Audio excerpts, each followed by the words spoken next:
ଆଜିଠୁ ବର୍ଷା ପଶ୍ଚିମ ଝଡ଼ ପ୍ରଭାବରେ 5 ଦିନ କୋହଲା ପାଗ ସହ ବର୍ଷା ସମ୍ଭାବନା। ଶୀତରେ ଥରୁଛି ଓଡ଼ିଶା। ଆଭ୍ୟନ୍ତରୀଣ ଓଡ଼ିଶାରେ ଅସହ୍ୟ ଶୀତ ଅନୁଭୂତ ହେବା ସହ 11 ସହରରେ ତାପମାତ୍ରା 10 ଡିଗ୍ରୀ ତଳେ ରହିଛି। ପାରଦ ତଳମୁହାଁ ହେବା ଯୋଗୁଁ ରାଜ୍ୟର କିଛି ସ୍ଥାନରେ ରାତିର ତାପମାତ୍ରା ଖସୁଛି। ତାପମାତ୍ରା ହ୍ରାସ ହେବାର କାରଣରୁ ଥଣ୍ଡା ଅନୁଭୂତ ହେଉଛି। ଆଜିଠୁ ପ୍ରବଳ ଶୀତ ପଡ଼ୁଥିବା ବେଳେ ପାଣିପାଗ ବିଭାଗର ପୂର୍ବାନୁମାନ ଅନୁସାରେ ଆଜିଠୁ ରାଜ୍ୟରେ ବର୍ଷା ହେବାର ମଧ୍ୟ ସମ୍ଭାବନା ରହିଛି।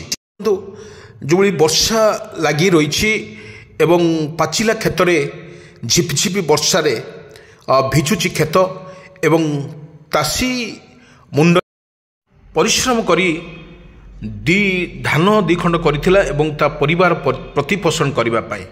କିନ୍ତୁ ବାରମ୍ବାର ଲଘୁଚାପ ଫଳରେ ଓଡ଼ିଶାର ପ୍ରଭାବ ରହୁଛି ଏବଂ ପ୍ରଭାବ ରହିଥିବା ପରେ ଝିପିଝିପି ବର୍ଷା ହେଉଛି। ପାଚିଲା ଧାନରେ ମଧ୍ୟ ଯେଉଁ ବର୍ଷା ହେଉଛି ଚାଷୀ ଅମଳ କରିବା ମୁସ୍କିଲ ହୋଇପଡ଼ୁଛି ଏବଂ ପାଣିପାଗ ବିଶେଷଜ୍ଞଙ୍କ ତରଫରୁ ଯାହା ଚାଷୀଙ୍କୁ ସତର୍କ କରାଯାଇଛି ସେମାନେ ଖୁବ୍ ଶୀଘ୍ର ତାଙ୍କ ଧାନକୁ ଅମଳ କରନ୍ତୁ ଏବଂ ସୁରକ୍ଷିତ ସ୍ଥାନକୁ ନିଅନ୍ତୁ। ଏହା ପାଣିପାଗ ବିଶେଷଜ୍ଞ ତରଫରୁ ମଧ୍ୟ ସୂଚନା ଦିଆଯାଇଛି। ପଶ୍ଚିମ ଝଡ଼ ପ୍ରଭାବରେ 5 ଦିନ କୋହଲା ପାଗ ସହ ବର୍ଷାର ସମ୍ଭାବନା ରହିଛି। ଆଜି ଦକ୍ଷିଣ ଓଡ଼ିଶାର ବିଭିନ୍ନ ସ୍ଥାନରେ ବର୍ଷା ସହ 19 ତାରିଖରେ ମାଲକାନଗିରି, କୋରାପୁଟ, ନବରଙ୍ଗପୁର, କଳାହାଣ୍ଡି, କନ୍ଧମାଳ, ରାୟଗଡ଼ା, ଗଜପତି ଏବଂ ଗଞ୍ଜାମ ହାଲୁକାରୁ ମଧ୍ୟମ ଧରଣର ବର୍ଷା ହୋଇପାରେ ବୋଲି ଅନୁମାନ କରିଛି ପାଣିପାଗ ବିଭାଗ। 21 ତାରିଖ ପର୍ଯ୍ୟନ୍ତ ରାଜ୍ୟର ବିଭିନ୍ନ ସ୍ଥାନରେ ବର୍ଷା ନେଇ ଆକଳନ କରାଯାଇଛି। ଆଜି ଗଞ୍ଜାମ, ଗଜପତି ହାଲକା ବର୍ଷା ସମ୍ଭାବନା ରହିଛି। 20 ଏବଂ 21 ତାରିଖରେ ମଧ୍ୟ ବର୍ଷା ନେଇ 15ଟି ଜିଲ୍ଲାକୁ ୟେଲୋ ଆଲର୍ଟ ଜାରି କରିଛି ପାଣିପାଗ ବିଭାଗ। କେନ୍ଦ୍ରାପଡ଼ା, ଜଗତସିଂହପୁର, ପୁରୀ, ଖୋର୍ଦ୍ଧା, ଗଞ୍ଜାମ, ଗଜପତି, ମୟୂରଭଞ୍ଜ, କେନ୍ଦୁଝର, ସୁନ୍ଦରଗଡ଼, ଦେବଗଡ଼, ଝାରସୁଗୁଡ଼ା, ସମ୍ବଲପୁର, ବରଗଡ଼, ସୋନପୁର ଏବଂ ବଲାଙ୍ଗୀର ଜିଲ୍ଲାରେ 70ରୁ 110 ମିଲିମିଟର ପର୍ଯ୍ୟନ୍ତ ବର୍ଷା ସମ୍ଭାବନା ରହିଛି। ଆଞ୍ଚଳିକ ପାଣିପାଗ ବିଭାଗ ତରଫରୁ ମଧ୍ୟ ସୂଚନା ଦିଆଯାଇଛି। ଏବେ ଧାନ ଅମଳ ହେଉଥିବାରୁ ବର୍ଷା ଚାଷୀଙ୍କ ପାଇଁ ମୁଣ୍ଡ ବିଥାର କାରଣ ହୋଇପାରେ। ଏଥିସହ ବର୍ଷା ହେବାକୁ ଥିବା ଅଞ୍ଚଳରେ ଚାଷୀମାନଙ୍କୁ ଅମଳ ଧାନକୁ ପାଲ ଘୋଡ଼ାଇ ରଖିବାକୁ ମଧ୍ୟ ପାଣିପାଗ ବିଭାଗ ପକ୍ଷରୁ ପରାମର୍ଶ ଦିଆଯାଇଛି। ପୂର୍ବରୁ ଦାନା ସମସ୍ତଙ୍କୁ ଦାନା ହରାଇ ନେଲା। ଏହାପରେ ବି ଲଘୁଚାପ ପୁଣି ଗୋଟିଏ ପରେ ଆସିଲା ଲଘୁଚାପ। ଝିପିଝିପି ବର୍ଷାରେ କିଛି ଧାନ ମଧ୍ୟ ନଷ୍ଟ ହେଲା। ପୁଣି ପରେ ଏବେ ଲଘୁଚାପ। ଏହି ଲଘୁଚାପରେ ଓଡ଼ିଶାର ଏତେ ପ୍ରଭାବ ନଥିଲେ ମଧ୍ୟ ତାହା ମଧ୍ୟ କିଛି ପରିମାଣରେ ପ୍ରଭାବ ରହିବ। ସେଥିପାଇଁ ଓଡ଼ିଶାର ଯେଉଁ ଲଘୁଚାପ ବର୍ଷାର ପ୍ରଭାବରେ ବିଶେଷ କରି ଦେଖିବାକୁ ଗଲେ ଯେଉଁ ଆଭ୍ୟନ୍ତରୀଣ ଓଡ଼ିଶାରେ ଯେଉଁ ଦକ୍ଷିଣ ପୂର୍ବ ଏବଂ ପୂର୍ବ ଦକ୍ଷିଣ ଅଞ୍ଚଳରେ ଯେଉଁଭଳି ବର୍ଷାର ଲାଗୁ ରହୁଛି, କିଛି ସ୍ଥାନରେ ମଧ୍ୟ ଝିପିଝିପି ବର୍ଷା ଆରମ୍ଭ ହୋଇଯାଇଛି ଏବଂ ପ୍ରତ୍ୟେକ ରାଜ୍ୟରେ ଅନେକ ସ୍ଥାନରେ ବର୍ଷା ହେଉଛି। ଆପଣ ଭିଜୁଆଲ ମାଧ୍ୟମରେ ଦେଖିପାରୁଥିବେ ଏ ଯେଉଁ ବର୍ଷାର ଲଗାତାର ଭାବରେ ଯେଉଁ ବର୍ଷା ହେଉଛି, ଏହି ବର୍ଷାର ଫଳରେ ଚାଷୀଙ୍କ ମୁଣ୍ଡରେ ବଜ୍ର ପଡ଼ିଛି ଏବଂ ଚାଷୀ ଅନୁଭବ କରେ ତାର କିପରି ଧାନ ଫସଲକୁ ଏବଂ ରବି ଫସଲ ସହିତ ଧାନକୁ କିପରି ନେଇକି ଗୋଟେ ନିରାପଦ ସ୍ଥାନରେ ରଖିବ ଏବଂ ତାହା ମଧ୍ୟ ବର୍ଷା ତାଙ୍କୁ କିଛି କରେଇ ଦେଉନାହିଁ। ଏଭଳି ଅନେକ ଜାଗାରେ ବର୍ତ୍ତମାନ ଦେଖିବାକୁ ମିଳିଥିଲା ବର୍ଷାର ପ୍ରଭାବ ମଧ୍ୟ ରହୁଛି।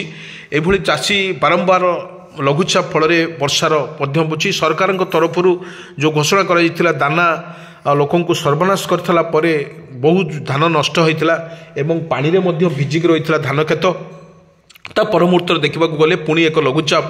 ଏହି ଲଘୁଚାପରେ ବର୍ଷାର କିଛି ପରିମାଣ ଓଡ଼ିଶାର କିଛି ପ୍ରଭାବ ନଥିଲେ ମଧ୍ୟ ଅନେକ ସ୍ଥାନରେ ବର୍ଷା ମଧ୍ୟ ଲାଗି ରହିଛି। ଝିପିଝିପି ବର୍ଷା ରହିଛି, କୋହଲା ପାଗ ମଧ୍ୟ ରହିଛି। କିନ୍ତୁ କିଛି ଦିନ ହେଲା ଯେଉଁ ଶୀତର ପ୍ରଭାବ ଓଡ଼ିଶା ଉପରେ ରହିଛି, ଥରୁଛି ଓଡ଼ିଶା। ସନ୍ଧ୍ୟା ହେଲେ 4ଟାରୁ 3:30 ମଧ୍ୟରେ ଆସିଲେ ଶୀତ ପ୍ରବଳ ଆସୁଛି ଏବଂ ଶୀତ ଅନୁଭୂତ ହେଉଛି ଏବଂ ଶୀତ ବର୍ତ୍ତମାନ ଯେଉଁ ବର୍ଷା ଯେଉଁ 4 ଦିନ ସରକାରଙ୍କ ତରଫରୁ ବା ପାଣିପାଗ ବିଶେଷଜ୍ଞ ତରଫରୁ ଯେଉଁଭଳି ସୂଚନା ଦିଆଯାଇଛି 4 ଦିନ 5 ଦିନ ପର୍ଯ୍ୟନ୍ତ କାଉଁଳିଆ ପାଗ ସହିତ ବର୍ଷା ରହିବ ଓଡ଼ିଶାର।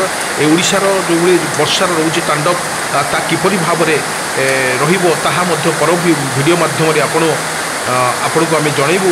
କିନ୍ତୁ ଏବେ जो झिपझिप वर्षा सहित चाषी को सतर्क कर दि जाइए माने निज धान को जत्नवान सहित काटतु काटिकी आणिकी निज खलार रखु और जो वर्षा हो उच्च स्थान को आणिकी रखु और जो वर्षा स्थान पाल घोड़े धान को रखु। बर्तमान ये अमल समय कि सरकार जो घोषणा कर जो धान क्विंटाल 3100 टंका देवे ताहा 31 टंका देवे।